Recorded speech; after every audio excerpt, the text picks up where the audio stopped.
Hi, friends. So today I thought we could look together at how the way we talk to ourselves or self talk can shape our relationships and just how past experiences might have taught us certain patterns. So the goal isn't to criticize those patterns, but to be able to notice them. So you can choose ones that feel healthier, that's more supportive right now. How does that sound?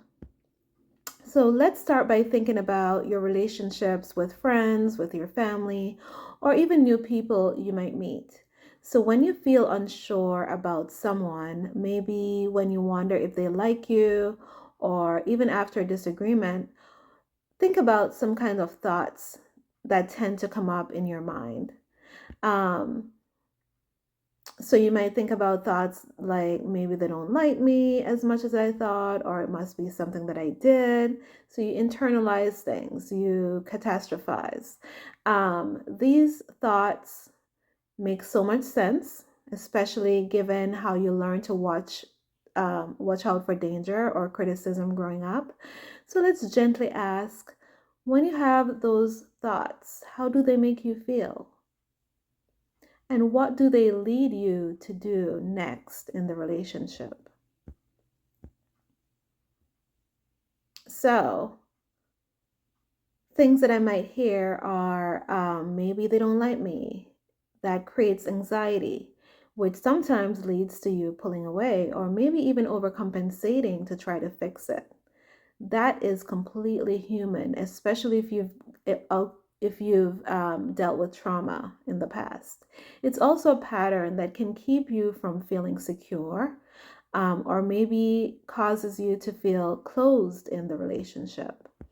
Let's try something together. So think of one of those self-critical or fearful thoughts. For example, they probably don't like me as much as I thought. Um, and let's ask, what might be a gentler, truer, or more balanced thought that we could replace it with? Something that honors your feelings, but it doesn't assume the worst. So, maybe some alternative thoughts might be, I don't have proof that they're upset with me. It could be something else. Or even if they're upset, that doesn't mean I'm unworthy or that I'm a bad person. Or I can check in and ask rather than assume. How does it feel to say those new thoughts out loud? All right, so let's practice putting the new thought into words that you'd actually say to yourself in the moment.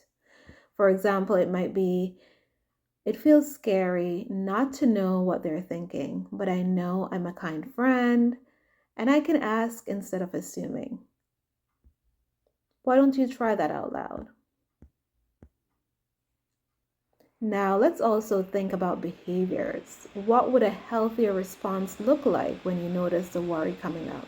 Maybe you could pause and take a breather, maybe checking in gently, or instead, um, maybe asking instead of withdrawing, or just reminding yourself that you don't have to fix everything. So the goal here is not to never feel anxious, right? But to be able to respond with kindness and honesty rather than fear. So, what I would like to invite you to do is to start noticing when self critical thoughts come up. Just pause, write them down, and try writing one balanced alternative thought next to each. Be able to reflect on how that new thought feels and what it helps you to do differently. So you're practicing awareness, you're practicing to come up with more balanced alternative thoughts, and you're able to reflect on that. What we talked about today, that takes courage to be able to notice and shift lifelong patterns. So you've already shown so much awareness and willingness to do this work. So before we close, let's just take a breath, slow and deep breath together. And we're going to repeat something quietly. So take a deep breath, inhaling through your nose and exhaling through your mouth. And just repeat, I am learning to speak to myself the way I would speak to someone I love. I'm learning to speak to myself the way I would speak to someone I love. That's all for today. Thank you for listening.